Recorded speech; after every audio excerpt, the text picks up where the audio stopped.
धन्य है वह जो इस भविष्यवाणी के वचन को पढ़ता है और वे जो सुनते हैं और इसमें लिखी हुई बातों को मानते हैं, क्योंकि समय निकट है।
आइए हमारे साथ नए रीति से जुड़े। बिलीवर्स चर्च मिनिस्ट्रीज घुघुस में आप सबका स्वागत है।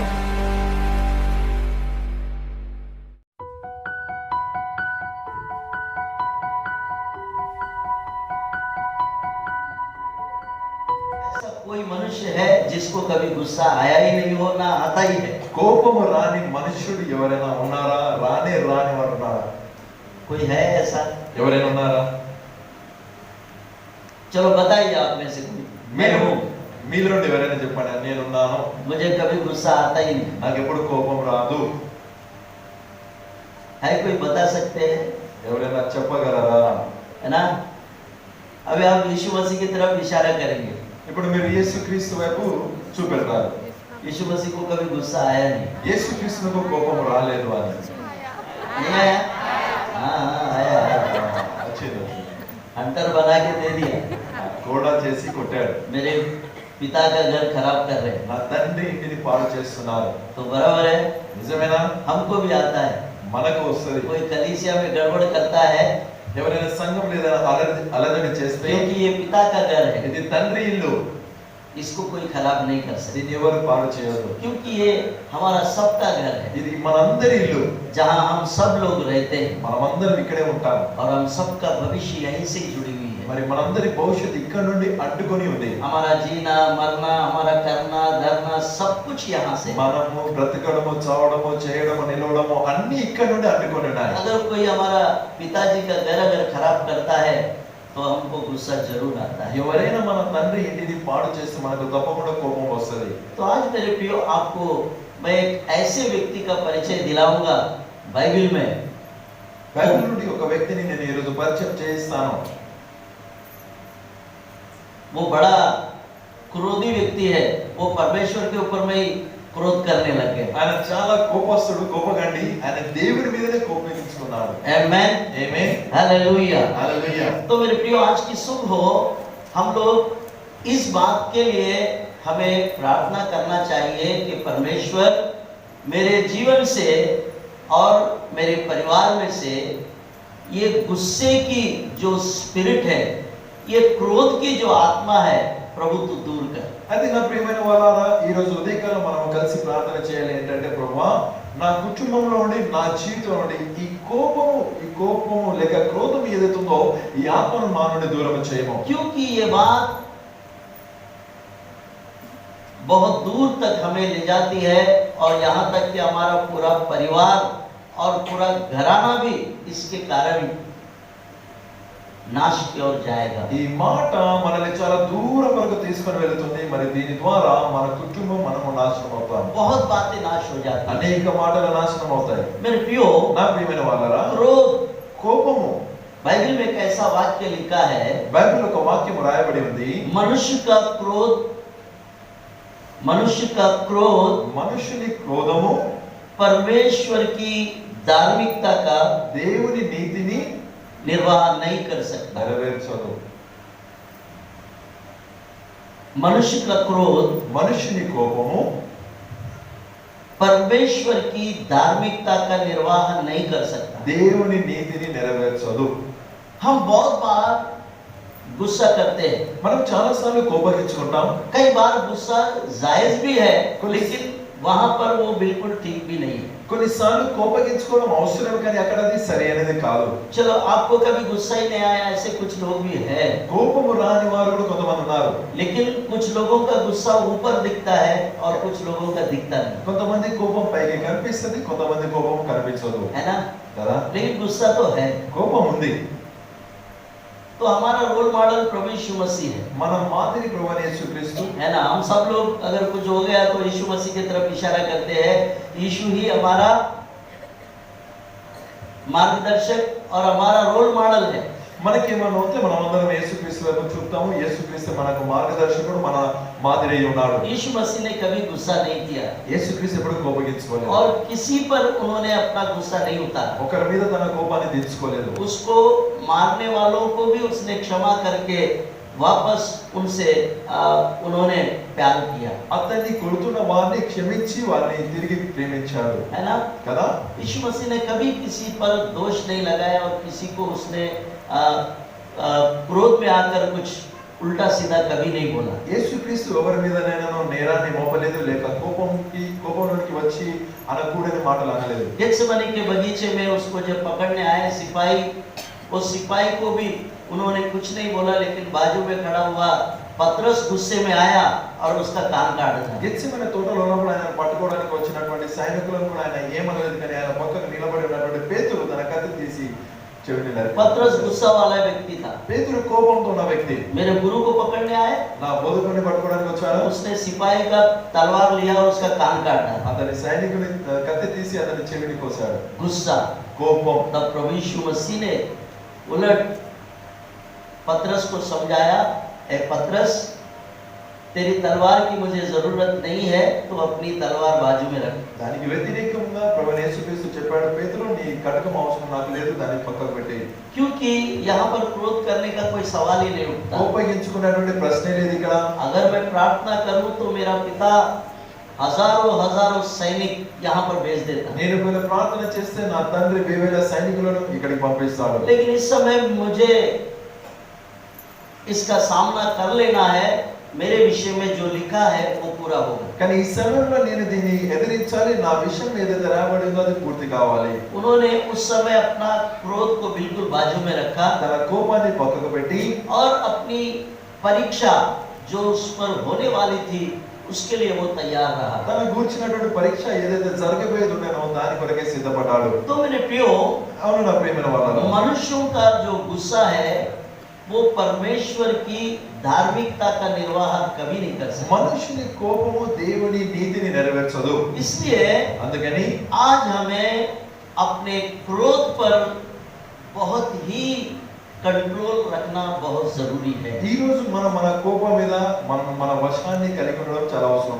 ये हमारे जीवन में, हमारे लिए भी, अपने व्यक्तिगत जीवन के लिए भी और हमारे परिवार के लिए भी ये बहुत बहुत मायने रखती है। ఇది మన జీవితంలో మన కొరకు, మన వ్యక్తిగత జీవితానికి, మన కుటుంబానికి చాలా ప్రాధాన్యత కలిగి ఉంది. कभी कभी हमारे गुस्से के कारण हमारा पूरा परिवार जो है वो खराब हो जाता है। మన కోపాన్ని బట్టి మన కుటుంబం అంతా కొన్నిసార్లు పాడైపోతుంది. कई बार हमारे क्रोध के कारण हम अपने व्यक्तिगत जीवन में भी बहुत सारे संकट और मुसीबतों को मोल लेते हैं। అనేక సార్లు కోపాన్ని బట్టి మన వ్యక్తిగత జీవితంలో అనేక సమస్యలను కొని తెచ్చుకుంటాం. जानते हो, जिनको बहुत गुस्सा रहता है वो कहीं ना कहीं कोई ना कोई ऐसे समय में वो गलती कर जाता है जिसके कारण वो बहुत दूर तक उसके जीवन में वो उनके लिए मुसीबत का कारण बन जाता है। అధికంగా కోపంతో ఉన్నవారు తమ జీవితంలో ఏదో ఒకటి కొని తెచ్చుకుంటారు. దాన్ని బట్టి చాలా దూరం మట్టి వరకు వారి జీవితాల్లో శ్రమలు ఉంటాయి. गुस्सा कई प्रकार का है। కోపాలు ఎన్నో రకాలైనవి. कई प्रकार हम लोग गुस्से को बाहर करके निकाल देते हैं। అనేక రకాలుగా మనం కోపాన్ని బయటికి తీసి పారేస్తాం. कुछ गुस्सा ऐसा होता है वो अंदर ही रहता है, కొన్ని కోపాలు ఎలా ఉంటాయంటే అవి లోపలనే ఉండిపోతాయి. लेकिन बाहरी दिखाने वाली गुस्से से भी अंदर का जो गुस्सा है वो बहुत खतरनाक होता है। బయటికి చూపించుకునే కోపానికంటే లోపల ఉన్న కోపం చాలా భయంకరమైనది. हाँ, वो अंदर का जो गुस्सा है वो किसी का नुकसान नहीं करता, वो बल्कि हमारा ही नुकसान कर देता है। లోపల ఉన్న కోపం వేరే వారికి నష్టం చేయదు కానీ మనకే నష్టం చేస్తుంది. वो हमारे लिए हानिकारक అది होता है। మన కొరకు హానికరకమైనది. आमेन, ఆమేన్, हालेलुया। హల్లెలూయా. तो मेरे प्रिय ऐसे इस प्रकार से यदि हम कहें तो बहुत सारे गुस्से जो है, अलग अलग प्रकार के गुस्सा हम लोग देख सकते हैं, ఈ విధంగా మనం చెప్పుకుంటూ పోతే అనేక రకరకాలైనటువంటి కోపాలను మనం చూడవచ్చు है ना। కదా. लेकिन आज एक गुस्सा ऐसा है कि वो परमेश्वर पर ही वो उलट हो गया। ఈ రోజు ఒక కోపం ఎలా ఉందంటే అది దేవుని మీదకి వచ్చింది. आमेन, ఆమేన్, हालेलुया। హల్లెలూయా. आपने कभी सुना नहीं होगा మీరు ఎప్పుడు వినలేదు కావచ్చు, कोई मनुष्य परमेश्वर के ऊपर में गुस्सा हो गया। ఒక మనుష్యుడు దేవుని బట్టి కోపగించుకున్నాడు. योना की किताब उसका 14 अध्याय और उसका पहला पद, యోనా పుస్తకము దాని 4వ అధ్యాయం మొదటి వాక్యం. उसका पहला पद को यदि आप देखें దాని మొదటి వాక్యాన్ని చూస్తే तो एक ऐसा क्रोध यहाँ पर दिखाई देता है। ఇక్కడ ఒక విధమైనటువంటి కోపం మనకు కనిపిస్తుంది. हालेलुया, बहुत ही गजब का गुस्सा है ये, అద్భుత వేరే రకమైనటువంటి కోపం ఇది. ठीक है। సరేనా? तो आज अपने को ये बातों से ये सीखना है कि परमेश्वर के राज्य में और परमेश्वर की दुनिया में गुस्सा कितना अच्छा है और कितना बुरा भी है। ఈ రోజు ఒక మాటను మనం నేర్చుకోవాలి. దేవుని రాజ్యంలో కోపము ఎంత మంచిది ఎంత చెడ్డది दोनों भी है, రెండు ఉన్నాయి है ना। కదా. लेकिन आज हमें इस व्यक्ति से हमें कुछ सीखने की जरूरत है। కానీ ఈ రోజు ఈ వ్యక్తి ద్వారా ఒకటి మనం నేర్చుకోవాలి. और बहुत बार हम भी ऐसे हो जाते हैं, అనేక సార్లు మనం ఇలాగనే అవుతాం. कहीं हमारा काम बन नहीं पड़ा तो हम भी परमेश्वर के साथ में गुस्सा और लड़ाई करते हैं। మన పని జరగనప్పుడు కానప్పుడు మనం దేవుని బట్టి యుద్ధం చేస్తాం, కోపగించుకుంటాం. तो यहाँ ये व्यक्ति काम बन गया, उसके द्वारा परमेश्वर ने बहुत बड़ा काम किया, लेकिन फिर भी इसको गुस्सा है। ఇక్కడ ఒక వ్యక్తి ఎలా ఉన్నాడంటే ఆయన ద్వారా దేవుడు గొప్ప పని చేయించుకున్నాడు, అయినప్పటికీ దాన్ని బట్టి ఆయన కోపగించుకుంటున్నాడు. इससे तो उसको खुश हो जाना चाहिए, దీన్ని బట్టి ఆయన సంతోషించాలి, बहुत आनंदित होना चाहिए చాలా ఆనందించాలి. कि प्रभु ने मेरे जैसा व्यक्ति को खड़ा करके पूरा एक देश, एक राज्य को परमेश्वर ने बचा लिया। దేవుడు నాలాంటి ఒక వ్యక్తి నిలబెట్టుకుని ఒక రాజ్యాన్ని కాపాడాడు. आज हम लोग एक आत्मा अगर हमारे द्वारा बचती है तो हम बहुत ढिंडोरा पीट लेते हैं कि मैंने प्रभु के लिए ये बड़ा काम किया, मेरे द्वारा इतने आत्माएं बच गए। ఒక ఆత్మని ఈ రోజు మనం రక్షిస్తే ఈ రోజు మనం చాలా గొప్పగా చెప్పుకుంటాం ఏంటంటే దేవుని కొరకు ఈ ఆత్మ నేను సంపాదించానని. ये बहुत खुशी की बात है। చాలా సంతోషకరమైన మాట. लेकिन ये व्यक्ति जो है ये गुस्से में आ गया, కానీ ఈ వ్యక్తి కోపగించుకుంటున్నాడు. ये उल्टा हो गया। ఇది వ్యతిరేకంగా అయింది. ये बड़ा विचित्र बात है। చాలా విచిత్రమైన మాట. आप योना नबी की किताब देखेंगे యోనా ప్రవక్త గ్రంథాన్ని చూడండి. तो उसका पहले ही आयत में ये बात लिखी है। మొదటి వాక్యంలోనే ఇది రాసి ఉంది. ये बात योना को बहुत बुरी लगी और उसका क्रोध भड़का। आमेन, इतना ही लिखा है। हाँ, तेलुगु। యోనా దీన్ని చూచి हाँ, బహు చింతాక్రాంతుడై కోపగించుకొని हाँ, బస్ आमेन। బహు तो చింతాక్రాంతుడై बहु चिंता क्रांतुड़ई तेलुगु में, కోపగించుకొని हिंदी में लिखा है उसको ये बात बहुत बुरी लगी। ఆయనకి ఈ మాట చాలా చెడుగా అనిపించింది. क्या बुरी लगी? ఏ మాట చెడుగా अरे అనిపించింది? क्या हो गया रे भाई, ఏమైంది సోదరుడా? तेरा कोई दुनिया लुट गया, నీదేమైనా లోకం ఏదైనా దోచుకున్నాడా? तेरा कुछ खराबा हो गया, నీదేమైనా పాడైందా? क्या हो गया? ఏమైంది? क्यों तू गुस्से में आ गया ఎందుకు నువ్వు కోపానికి వచ్చావు? और परमेश्वर पर वो गुस्सा निकाल रहा है? మరి దేవుని మీద కోపాన్ని తీర్చుకుంటున్నావు. मेरे प्रियो, నా ప్రియమైన వాళ్ళరా, आज विश्वास की दुनिया में भी कई लोग ऐसे होते हैं, अगर बुरा भी हो गया तो गुस्सा, अगर अच्छा भी हो गया तो भी गुस्सा। ఈ రోజు విశ్వాసపు లోకంలో చాలా మంది ఇదే విధంగా ఉంటారు. మంచి జరిగినా కోపగించుకుంటారు, కీడు జరిగినా కోపగించుకుంటారు. है ना। కదా. अपने को अच्छा भी लगे तो भी गुस्सा आता है, कभी कभी अगर बुरा भी हो गया तो भी गुस्सा। కొన్నిసార్లు మనకు మంచిగా అనిపించిన కోపం వస్తుంది, చెడుగా అనిపించిన కోపం अब వస్తుంది. यह हुआ क्या योना को? యోనాకి ఏమైంది ఇక్కడ? अरे भाई, योना रूठ उठकर भाग रहा था तो परमेश्वर ने उसको पकड़ के लाया और ये काम में लगा दिया। యోన అలిగి పారిపోతున్నాడు, దేవుడు అతన్ని పట్టుకొని వచ్చి అతనికి పని అప్పగించాడు. ठीक है, సరేనా? तो फिर भी वो इसलिए आया कि वो जबरदस्ती उसको परमेश्वर ने कहीं अटकाया, इसलिए आया वो, नहीं तो वो नहीं आने वाला। దేవుడు అతన్ని ఒక కాడ ఇరికించాడు కాబట్టి ఆయన వచ్చాడు, లేకపోతే వచ్చేవాడే కాదు है ना? కదా. समंदर में डालने के बाद परमेश्वर ने मछली भेजा और मछली ने उसको खा लिया, पेट में रख लिया 3 दिन, तो तब उसको अकल ठिकाने में आई। సముద్రంలో పడవేసిన తర్వాత దేవుడు చేపను పంపాడు, చేప అతన్ని మింగింది, అతన్ని కడుపులో 3 దినాలు ఉంచుకున్న తర్వాత అతనికి తెలివి వచ్చింది. हम लोग भी योना जैसे ही होते हैं। మనం కూడా యోనా లాగానే ఉంటాం. जब तक कोई विपत्ति हमारे ऊपर में नहीं आती तब तक हमारी अकल ठिकाने में नहीं रहती, సమస్య మన మీదకి ఎంతవరకు అయితే రాదో మనకు తెలివి రాదు है ना? కదా. पास्टर कितना भी बताने दो, मस्का लगाने दो, पॉलिशी लगाने दो, तुम क्या बताते हो? तुम ऐसे ही बताते। పాస్టర్ ఎంత అయినా చెప్పని, ఆయన మస్కా పెట్టని లేక పాలిష్ పెట్టని, అరే నువ్వేం చెప్తావు, నువ్వు ఇట్లా చెప్తూనే ఉంటావు, तुम लोग ऐसे ही बताते हो। बोले మీరు ఇట్లానే చెప్తారు, हम ऐसे अपने ही करेंगे। మేము మాది మేమే చేస్తాం. ये व्यक्ति ऐसा ही था। ఈ వ్యక్తి అలాగే ఉన్నాడు. अब इसको मूड़ी बोलना चाहिए, क्या बोलना चाहिए? ఇప్పుడు ఈయన ఏమనాలి? हाँ? भाग रहा था, పారిపోతున్నాడు, परमेश्वर ने उसको वापस लेके आया। దేవుడు అతన్ని తిరిగి తీసుకొచ్చాడు. तुझे निनवे को जाना है और मेरा प्रचार करना ही करना है। నినివేకు నువ్వు వెళ్ళాలి, నన్ను గురించి నువ్వు ప్రసంగించాలి. वो ऐसा बोला भी होगा, क्या मैं अकेला ही हूँ क्या इस दुनिया में? ఆయన ఇట్లా కూడా అనవచ్చు, ఈ లోకంలో నేను ఒక్కనే ఉన్నానా, मेरे जैसा और कोई नहीं है, నాలాగా ఎవరు లేరా? मैं ही मिला। मैंने तो- सिर्फ परमेश्वर ने उसको बताया तू निनवे को जा और वहां पर वहां के लोगों को प्रचार करके बता कि मैं बस निनवे को खत्म करने वाला हूँ। దేవుడు యోనాతో అన్నాడు, నీవు నినివే పట్టణానికి వెళ్ళు, అక్కడ ఉన్న ప్రజలకు ప్రకటించి చెప్పు, నేను నినివేను నాశనం చేయబోతున్నాను. बस इतना ही बता दे। ఇంతే చెప్పు. उसके लिए भी वो तैयार नहीं हुआ। దానికి ఆయన సిద్ధపడలేదు. मैं क्यों जाऊं? నేను ఎందుకు పోవాలి? वो तर्शीश को भागने लगा। ఆయన తర్షీషుకు పారిపోతున్నాడు. परमेश्वर ने उसको पकड़ के लाया, దేవుడు అతన్ని పట్టుకొని తీసుకు समंदर में डलवाया, సముద్రంలో పడేశాడు. समंदर में डालने के बाद में फिर मछली को तैयार किया, సముద్రంలో పడవేసిన తర్వాత చేపను తయారు मछली చేశాడు. ने उसको निगल लिया, చేప అతన్ని తిన్నది, 3 మింగింది, दिन पेट में रखा, 3 దినాలు కడుపులో ఉంచుకుంది. फिर 3 दिन मछली के पेट में रह के उसको अकल आई। 3 దినాలు చేప గర్భంలో ఉన్న తర్వాత ఆయనకు తెలివి వచ్చింది. खाना नहीं, पीना नहीं, తిండి లేదు, భోజనం లేదు, ఏం లేదు. मछली जो कुछ भी कीड़े मकोड़े खा रहे वो भी इसके मुंह में आ रहे। ఆ చేప ఏదైతే పురుగులు తింటుందో అవి అన్ని ఈయన కడుపులో कैसा పోతున్నాయి. भयानक होगा उसका पेट। ఎంత భయంకరంగా ఉంది చేప కడుపు. और बेचारी मछली को भी कितना तकलीफ, इतना बड़ा आदमी इसमें बैठा है ఇప్పుడు ఇంత పెద్ద మనిషి దాని కడుపులో కూర్చునే ఆ చేపకి ఎంత కష్టం అవుతుంది. और उसमें भी वो घुटने टेक कर प्रार्थना में भी लगा है। మరి అందులో నన్ను మోకరించి ప్రార్థన చేస్తున్నాడు. उसके घुटने बेचारे, उसका पेट जा रहा हो, पेट दर्द कर रहा होगा। ఆ మోకాలు చేపట ఆ చేప కడుపులో వస్తుంది కావచ్చు. दोनों का भी परिस्थिति खराब है। యోన పరిస్థితి బాగలేదు. लेकिन क्या करे, मजबूर है, परमेश्वर ने ये काम दिया हमको। ఇప్పుడు ఏం చేయడం, ఏం చేయలేని పరిస్థితి, దేవుడి పని ఇచ్చాడు. ఇప్పుడు उस मुसीबत में उसने ఆ కష్టతరంలో ఆయన परमेश्वर से दुहाई दी, प्रार्थना की, దేవునికి ప్రార్థన చేసినాడు. प्रभु अब मैं समझ गया, ప్రభువా ఇప్పుడు నేను తెలుసుకున్నాను, तूने मुझे जिंदा क्यों रखा, पेट के मछली के पेट में भी रखकर। చేప కడుపులో నీవు నన్ను ఎందుకు బ్రతికించి तू ఉంచావు? अपना काम पूरा करना चाहता है मेरे द्वारा। నా ద్వారా నీ పనిని పూర్తి చేయించుకోవాలనుకుంటున్నాను. ठीक है, अब आपका कहना मानूंगा मैं। సరే నీ మాట నేను ఒప్పుకుంటాను, मुझे बाहर निकाल, నన్ను బయటికి తీ, मैं अब निनवे को जाऊंगा और प्रचार करूंगा। నినివేకు వెళ్ళి ప్రకటిస్తాను నేను.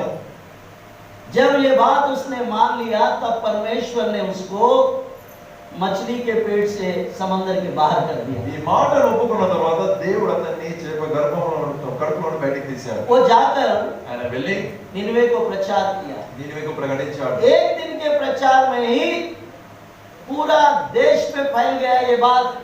अब से कुछ दिनों के बाद परमेश्वर पूरे निनवे शहर को खत्म करने वाला है। ఒక దినమంతా ప్రకటించిన తర్వాత దేశమంతట్లో ఈ వార్త వ్యాపించింది ఏంటంటే ఇప్పటి నుండి కొన్ని రోజుల తర్వాత దేవుడు నినివేను పాడు చేయబోతున్నాడు. उसको ज्यादा तकलीफ करने की जरूरत ही नहीं पड़ी। ఎక్కువ కష్టపడవలసిన అవసరం కాలేదు. 1 दिन के प्रचार में पूरा निनवे, इतना बड़ा नगर शहर पूरा फैल गए ये बात, और लोगों ने पश्चाताप किया और परमेश्वर की ओर मुड़कर उन्होंने अपना पापों का अंगीकार किया, और पूरा देश राजा सहित पूरे लोग मिलकर उपवास और प्रार्थना का घोषणा की। ఒక దినమంతా తిరిగి ప్రకటించిన తర్వాత ఈ వార్త అంతయు అక్కడ నిలివే పట్టణానికి అంతటి వ్యాపించింది. మరి అక్కడ ఉన్న ప్రజలందరూ మనసు పొందారు. అక్కడ ఉన్నటువంటి రాజు సహితము వారందరూ ఉపవాసంతో ప్రార్థన చేస్తున్నారు. मेरे प्रियो, నా ప్రియమైన వారలారా, अब ये बातें हो गई, ఈ మాటలు అయిపోయాయి. चलो उसने प्रचार किया, ఆయన ప్రకటించాడు, पूरा बात फैल गई। వార్త వ్యాపించింది. अब निनवे के लोग ఇప్పుడు నినివే వారు राजा से लेकर రాజు నుండి మొదలుకొని पूरे पशु, परमेश्वर ने जो हानि उनकी करने की सोच रखी थी, उनको नाश करने की, परमेश्वर ने अपना इच्छा बदल दिया। దేవుడు వారిని ఏదైతే కీడు చేయాలి, నాశనం చేయాలని అనుకున్నాడో దేవుడు తన మనసు మార్చుకున్నాడు. अब परमेश्वर का जो गुस्सा है वो जायज है। ఇప్పుడు దేవుడు కోపగించుకోవడము అది వాస్తవమే. क्यों? ఎందుకు? निनवे के लोगों ने पाप किया, నినివే పట్టణస్తులు పాపం చేశారు. निनवे के लोगों ने कुकर्म किए हैं, నినివే పట్టణస్తులు కీడుతనములు చేశారు, गंदे काम किए చెడ్డ हैं, పనులు చేశారు. इसलिए परमेश्वर को गुस्सा आया। అందుకనే దేవుడి కోపం వచ్చింది. इसलिए परमेश्वर का गुस्सा जायज है, దేవుడు కోపగించుకోవడం बिल्कुल నిజమే. सही है, అది సరి అయినదే. लेकिन उनका गुस्सा भी जब ठंडा हुआ तो परमेश्वर भी पश्चाताप करके जो हानि उनकी करनी थी वो नहीं करते हुए रुक गया। దేవుడి కోపం చల్లబడిన తర్వాత దేవుడు ఏ హాని చేయాలని అనుకున్నాడో హాని చేయకుండా ఆగాడు. पर यहाँ पर एक गजब की गुस्सा दिखता है 4:1 में। కానీ 4:1 ఒక విచిత్రమైన కోపం కనిపిస్తుంది. परमेश्वर जो क्रोध में आकर भड़क गया, वो ठंडा हुआ, वो शांत हो गया। దేవుడు కోపగించుకొని ఆయన చల్లబడ్డాడు. ఇప్పుడు చల్లబడ్డాడు ఆయన. अब निनवे के लोगों के विषय में परमेश्वर ने जो हानि ठानी वो न करके वो रुक गया। నినివే పట్టణస్తుల కొరకు ఏ కీడు చేయాలనుకున్నాడో అది చేయకుండా ఆగాడు. ठीक है, సరేనా? यहाँ तक तीसरा अध्याय खत्म होता है। ఇక్కడి వరకు 3వ అధ్యాయం సమాప్తమైంది. अब चौथा अध्याय शुरू हो जाता है। 4వ అధ్యాయం ప్రారంభమవుతుంది. चौथा अध्याय का पहला पद को देखिए, 4వ అధ్యాయంలో మొదటి వాక్యాన్ని చూడండి. कितना भयंकर बात है ये। ఎంతటి భయంకరమైన మాట. मनुष्य परमेश्वर पर क्रोध कर रहा है, మనుష్యుడు దేవుని మీద కోపపడుతున్నాడు. क्या उसको बुरा लगा? ఆయనకి ఏం కీడు అనిపించింది? बस उसको 10वां पद बुरा लगा। ఆయనకు 10వ వాక్యము బాగా అనిపించలేదు. 3:10 तुरंत వెంటనే चौथे अध्याय में आते से ही पहला ही वर्ड लिखा है। 4వ అధ్యాయానికి వచ్చిన తర్వాత మొదటి వాక్యంలోనే రాసిన ये बात योना को बहुत बुरी लगी और उसका क्रोध भड़का। యోనా దీన్ని చూసి బహు చింతాక్రాంతుడై కోపగించుకొని, देखा, ये गजब क्रोध है, ఇది అద్భుతమైనటువంటి కోపం है ना? కదా. मनुष्य का क्रोध और परमेश्वर के क्रोध में बहुत अंतर है, మనుషుని కోపంలోనూ మరి దేవుడి కోపంలోనూ చాలా వ్యత్యాసం ఉంది. बहुत अंतर है। చాలా వ్యత్యాసం ఉంది. परमेश्वर क्रोध करता है దేవుడు కోపగిస్తాడు, लेकिन फिर पछताता भी है, తర్వాత పశ్చాత్తాపడతాడు, दया भी करता है। దయ చూపుతాడు. वो पिता जैसा है। ఆయన తండ్రి లాంటి వాడు. आज गुस्सा करने वाला कोई भी हो, ఈ రోజు కోపగించుకునే ఎవరైనా కావచ్చు, वो बाद में शांत भी होता है, क्षमा भी करता है, ఆ తర్వాత నెమ్మది అయిన తర్వాత క్షమిస్తాడు. लेकिन हमें सावधानी रखना है। కానీ మనము జాగ్రత్తగా ఉండాలి. आमेन, ఏమే? हालेलुया। హల్లెలూయా. तो अब योना को ये गुस्सा आया कि तूने उनको क्यों बचाया। నీవు వారిని ఎందుకు కాపాడావు అనే దాన్ని బట్టి యోనాకు కోపం వచ్చింది. हम बहुत दिनों तक आत्माओं के लिए प्रार्थना करते हैं, మనం చాలా రోజుల దాకా ఆత్మల కొరకే ये ప్రార్థిస్తాం. आत्मा वो आत्मा, प्रभु ये चाहिए वो चाहिए, उसको प्रभु में लेके आ। ఈ ఆత్మ ప్రభు వీరు కావాలి వారు కావాలి ప్రభు వారిని తీసుకొనిరా. वो उद्धार पाके कलीसिया में आने के बाद में यही उनसे रूठना और रुसना चालू हो जाता వారు రక్షణ పొందుకొని సంఘంలోకి వచ్చిన తర్వాత వీరు వారిని చూసి మొగాలు మార్చుకోవడం అడగడం చాలా స్టార్ట్ అవుతుంది. है। ये मनुष्य का गुस्सा है। ఇది మనుషుని కోపం. मेरे प्रियो, నా ప్రియమైన हम बहुत बार बहुत लोगों के लिए प्रार्थना करते हैं, మనం చాలా సార్లు చాలా మంది కొరకు हमारी प्रार्थना के द्वारा बहुतों का उद्धार होता మన है ప్రార్థన ద్వారా అనేకులు రక్షింపబడతారు, और वो क्षमा किए जाते వారు हैं క్షమించబడతారు, और कलीसिया में आते हैं, సంఘానికి వస్తారు, कलीसिया में आके वो उद्धार में आगे बढ़ते हैं సంఘానికి వచ్చిన తర్వాత రక్షణలో ఎదుగుతుంటారు, और उद्धार में आगे बढ़कर वो हमसे भी आगे निकल जाते हैं। రక్షణలో ఎదుగుతుండగా వారు మనకంటే ముందుకెళ్ళిపోతారు. ये अंदर की गुस्सा है, ఇది లోపల ఉన్న కోపం. ये वास्तविकता है। ఇది సత్యం, ఇది నిజం. आप इस पर कभी सोचे भी नहीं होंगे, దీన్ని బట్టి మీరు ఆలోచించలేదు కావచ్చు, लेकिन नमूना बाइबल में ही है। కానీ మాదిరి బైబిల్లోనే ఉంది. आज हम भी कलीसिया में ఈ రోజు మనము సంఘములో परमेश्वर पर क्रोध करते हैं దేవుని బట్టి కోపగించుకుంటాం, और परमेश्वर पर अपना गुस्सा निकालते हैं। దేవుని మీద కోపాన్ని తీర్చుకుంటాం. देखो मैंने प्रचार किया, मेरे कारण बच गए बोले, आज वही लोग आगे बढ़ गए और मैं पीछे रह गए। నేను ప్రకటించిన తర్వాత నా ద్వారా రక్షణ పొందుకున్నారు, ఈ రోజు వాళ్ళు ముందుకెళ్తున్నారు, నేను వెనుకబడ్డాను. मेरे प्रियो, నా ప్రియమైన వారు, आपको एक बात याद रखना चाहिए, మీరు ఒక మాటను జ్ఞాపకం ఉంచుకోవాలి. परमेश्वर ने कलीसिया में जो आगे है वो पीछे होंगे, जो पीछे है वो आगे हो जाए। దేవుడు సంఘంలో ఒక మాట చెప్పాడు, కడపడి వారు మొదటి వారు అవుతారు, మొదటి వారు కడపడి వారు అవుతారు. ये परमेश्वर का वचन है, దేవుని వాక్యం అది, वो पूरा होता है। అది నెరవేరుతుంది. अगर आप फ्रंट में रहना चाहते हैं నీవు మొదట్లో तो ఉండాలనుకుంటున్నావు, अपनी धार्मिकता को बनाए నీ रखें, నీతిని కాపాడుకో. फिर आपको कोई पीछा नहीं कर सकता, ఎవరు నిన్ను వెనుకబడేయారు, कोई भी आपको पीछा नहीं कर सकता। ఎవరు నిన్ను వెనుకబడేయారు. आप अपनी धार्मिकता में आप नंबर 1 रहे, నీవు నీ నీతిలో ప్రథమ స్థానంలో ఉండు. आप अपनी धार्मिकता को आप बनाए रखे, धार्मिकता में कभी खोट नहीं आना चाहिए। నీవు నీ నీతిని నిలబెట్టుకో, అందులో ఎలాంటి లోపాన్ని రానివ్వకు. कितना भी टैलेंट हो ఎంత గుణవంతుడైనా वो बात अलग है, ఆ మాట వేరు. लेकिन धार्मिकता के ऊपर में कोई टैलेंट काम नहीं करता। నీతి మీద నీ గుణవంతం అనేది నడవదు. अगर हम परमेश्वर के साथ में अगर धार्मिकता में अगर बने हैं तो हमको कोई पीछा नहीं छोड़ सकता। మనము దేవుడితో కలిసి నీతిలో నిలిచి ఉంటే మనల్ని ఎవరు వెనుక పడవేయరు. इसलिए मेरे प्रियो, అందుకని నా ప్రియమైన వారరా, हम परमेश्वर के साथ में अपना जो संबंध है, अपना जो रिलेशन है, वो आप पक्का बना के रखिए ताकि आपको कोई भी पीछा नहीं। सुनते ही तर्शीश को भाग जाने के लिए फुर्ती की, क्योंकि मैं जानता था कि तू अनुग्रहकारी, तू दयालु परमेश्वर है और विलंब से कोप करने वाला करुणानिधि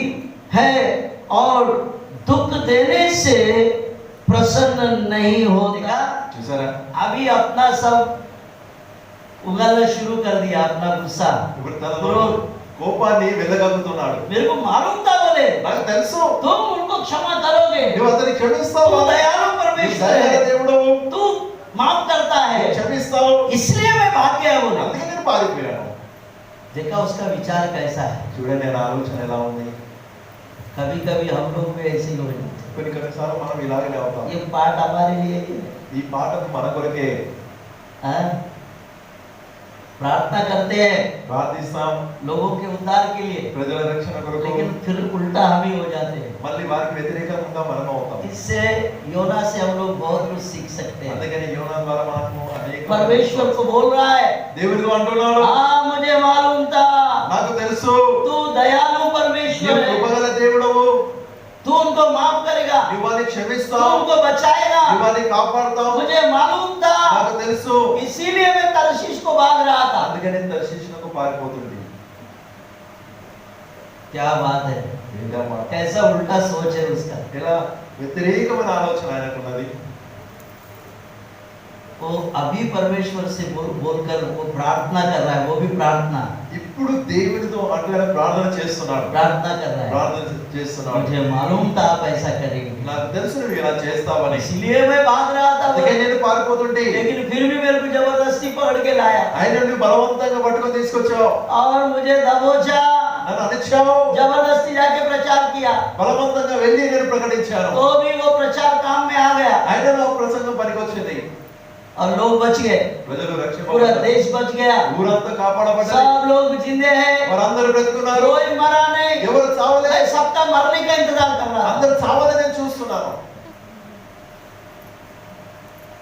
क्या योना का मेंटालिटी है, जरा देखो। యోనా ఆలోచన తత్వాన్ని మీరు చూడండి. मनुष्यों में ये तत्व होते हैं, మనుషుల్లోని తత్వం ఉంటుంది. इसलिए शायद परमेश्वर ने योना की किताब में ये बातें लिखा। అందుకని దేవుడు యోనా గ్రంథం అనే మాట రాశాడు. मनुष्य का क्रोध अच्छा नहीं, మనుషుని కోపం మంచిది కాదు. मेरे प्रियो, నా ప్రియమైన వాళ్ళారా, ऐसा क्रोध किसी का भलाई नहीं कर सकता, ఇలాంటి కోపం ఒకరికి మేలు చేయదు, लेकिन वो आपकी हानि करेगी। అది నీకు హాని చేస్తుంది. अब योना को देखिए, ఇప్పుడు యోనాను చూడండి, वो बोल रहा है कि मैं मर गए तो अच्छा, అని అంటున్నాడు, నేను చావడము మేలు, मेरे लिए जिंदा रह के कोई फायदा నేను नहीं బ్రతుకుంటే होगा। ఎలాంటి లాభం లేదు నాకు. ये कैसा गुस्सा है, ఇది ఎలాంటి కోపం? मेरे प्रियो। నా ప్రియమైన వాళ్ళారా, आज मनुष्य के अंदर में ऐसे भी तत्व छिपे रहते हैं। మనుషుని లోపల ఇలాంటి తత్వాలు దాగి ఉంటాయి ఈ రోజులలో. आज हम लोग अगर खोद के निकालेंगे तो योना का गुस्सा गजब का गुस्सा है। కానీ తప్పి తీస్తే యోనాకు ఉన్నటువంటి కోపం విచిత్రమైన కోపం అది. उसका क्रोध उसको मौत तक ले जा रही है। ఆయన కోపం ఆయనను మరణం వరకు తీసుకొని వెళ్తుంది.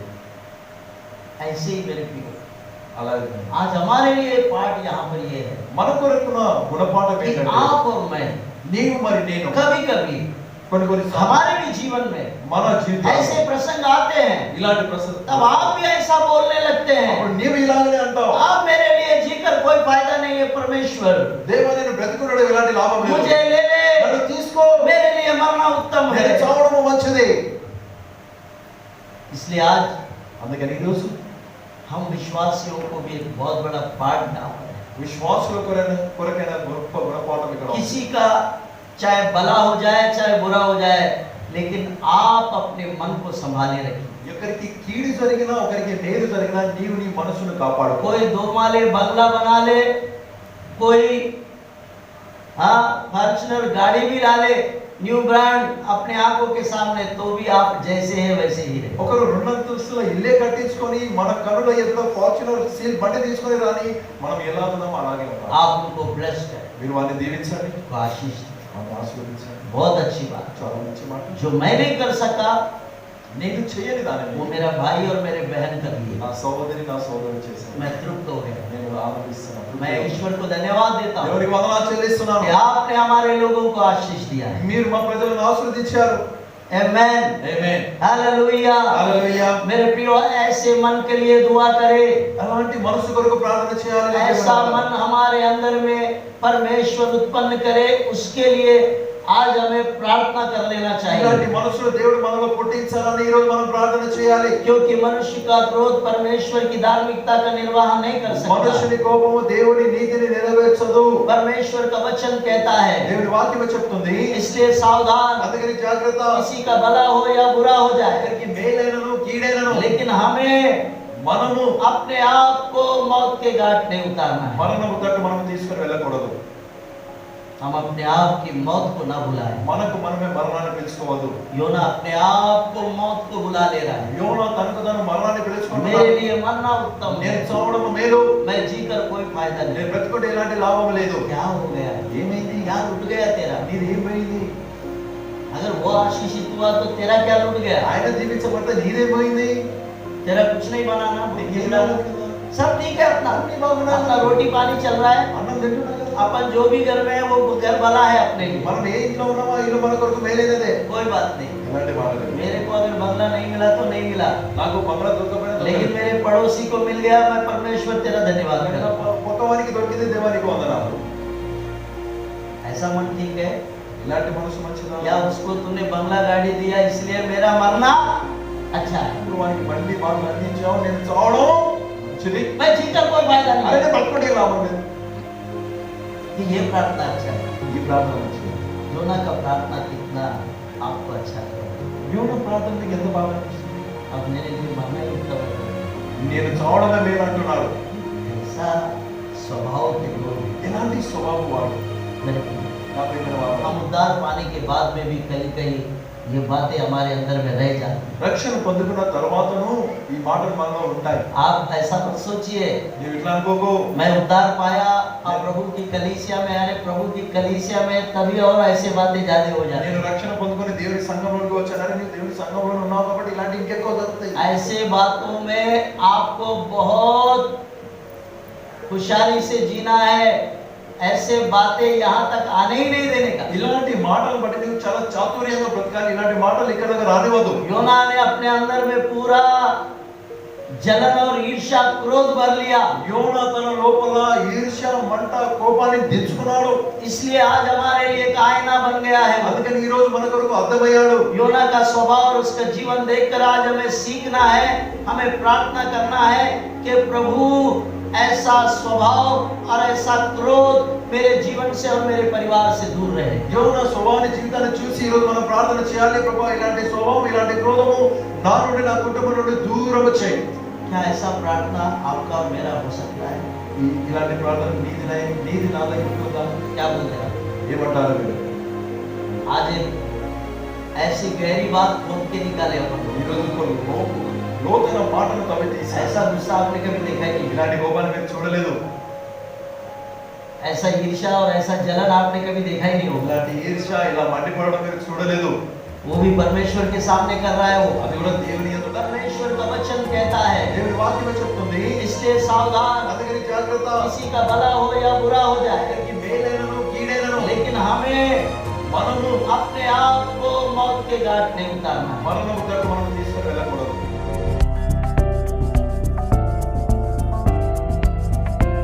प्रियो, प्रतिदिन YouTube द्वारा हमसे जुड़ने के लिए और नए अपडेट्स के लिए आप हमारे चैनल को सब्सक्राइब करें।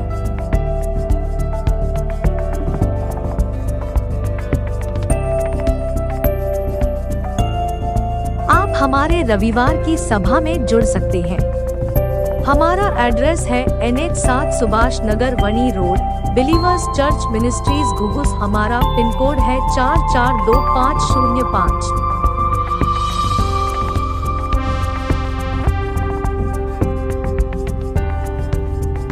और यदि आप प्रार्थना विनती भेजना चाहते हैं तो दिए गए नंबर पर संपर्क करें। धन्यवाद। प्रभु आपको आशीष दे।